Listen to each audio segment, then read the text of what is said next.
Magandang umaga po sa ating lahat. May mga pagkakataon ba sa buhay ninyo na ang pakiramdam ninyo ay parang nalulunod kayo sa mga problema? Maaaring dahil sa pagkakamali, mabigat na responsibilidad, kabiguan, o tahimik na pagdurusa na kayo lang ang nakakaalam. Kapag nasa malalim tayo o kalaliman tayo, ano ang ginagawa natin? Lumalayo ba tayo sa Diyos o lalo ba tayong dumudulog sa Kanya? Ang awit 130 ay panalangin ng isang taong nasa pinakamababang punto ng kanyang buhay. Ngunit dito rin natin makikita kung paano nagiging pag-asa ang kalaliman. Tayo po'y manalangin. Ama naming Diyos, habang binubuksan namin ang iyong salita, samahan mo kami lalo na sa mga bahagi ng aming buhay na tila madilim at mabigat. Turuan mo kaming magtiwala, maghintay, at umasa sa iyong walang hanggang pag-ibig. Sa pangalan ni Jesus. Amen. Ang ating pong pagbubulay-bulayan sa umagang ito ay matatagpuan po sa awit 130. Mula sa mga kalaliman ay dumadaing ako sa iyo, O Panginoon. Panginoon, dinggin mo ang aking tinig, maging matalas nawa ang iyong mga pakinig sa tinig ng aking mga pamanhik.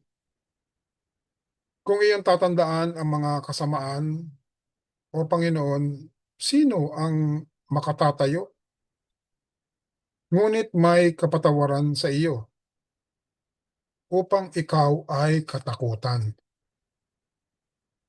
Ako'y naghihintay sa Panginoon, ang aking kaluluwa ay naghihintay, at ako'y umaasa sa kanyang salita.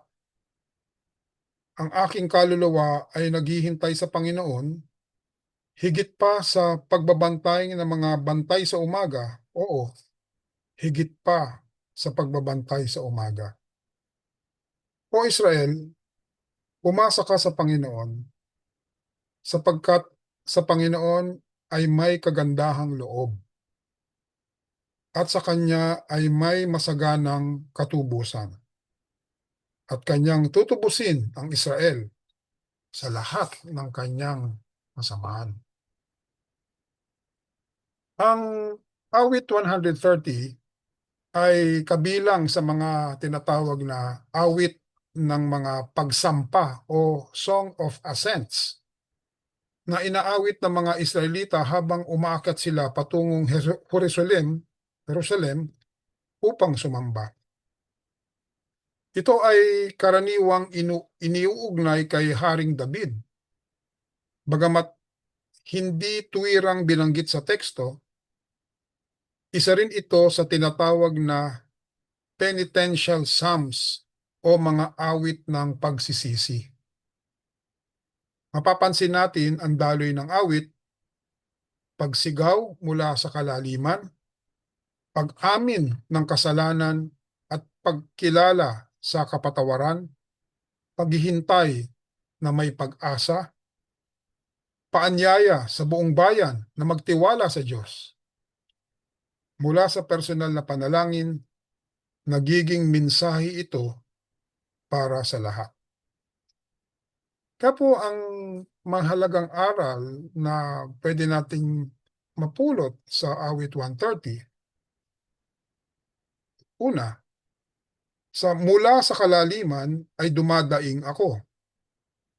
Hindi itinago ng mga awit ang kanyang kalagayan. Hindi siya nagkunwaring malakas. Ang kalaliman ay maaring kasalanan, matinding pagsubok, pagkabigo, espiritual na pagkatuyo. Kaya nga, kapag nasa kalaliman tayo, huwag tayong lalayo sa Diyos. Lalo tayong lumapit sa Kanya. Pangalawa, sabi sa awit 130, kung iyong tatandaan ang mga kasamaan, sino ang makatatayo? Napakatapat ng pahayag na ito. Kung bibilangin ng Diyos ang bawat kasalanan sa ating isip, sa salita, sa gawa, wala ni isa ang makakatayo. Ngunit makikita natin po sa talata 4, no? Sabi doon, ngunit may kapatawaran sa iyo. Ang ating pag-asa ay hindi sa ating kabutihan, kundi sa katangian ng Diyos. Siya ang magpapatawad. Pangatlo,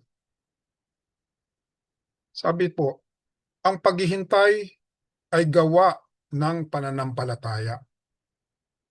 Higit pa sa pagbabantay ng mga bantay sa umaga. Isipin ang bantay sa lungsod na magdamag nagbabantay. Sabik siya sa pagsikat ng araw dahil alam niyang tiyak itong darating. Ganyan ang paghihintay ng mang-aawit, may katiyakan, hindi pangamba. Ang paghihintay ay pagtitiwala sa tamang panahon ng Diyos, pagkapit sa Kanyang salita, at wag tayong sumuko, hindi pagsuko. Pang-apat, mula ako patungong tayo. Sa huli, hindi lamang siya ang nagsasalita. Inaanyayahan niya ang buong Israel na umasa sa Panginoon. Kapag tayo'y iniligtas at ibinangon ng Diyos, ang ating patotoo ay nagiging pag-asa ng iba. Kaya nga po, maging tapat tayo sa ating panalangin. Sabihin natin sa Diyos ang tunay mong nararamdaman. Hindi siya natitinag sa ating kahinaan. Aminin natin ang ating mga kasalanan. Huwag bigyang katwiran ang mali. Ang pagpapakumbaba ang daan patungo sa kapatawaran. Matuto tayong maghintay. Hindi lahat ng sagot ay agad dumarating. Ang ating karakter ay nahuhubog sa panahon ng paghihintay.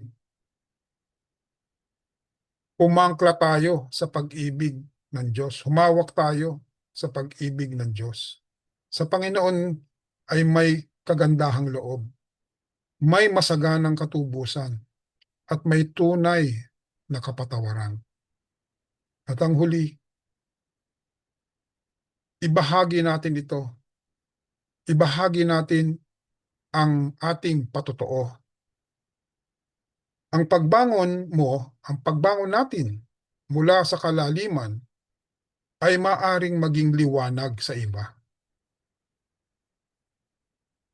Kaya po ang pangunahing mensahe ng awit 130, mula sa pinakamalalim na kalagayan, maaring umusbong ang pinakatunay na pag-asa.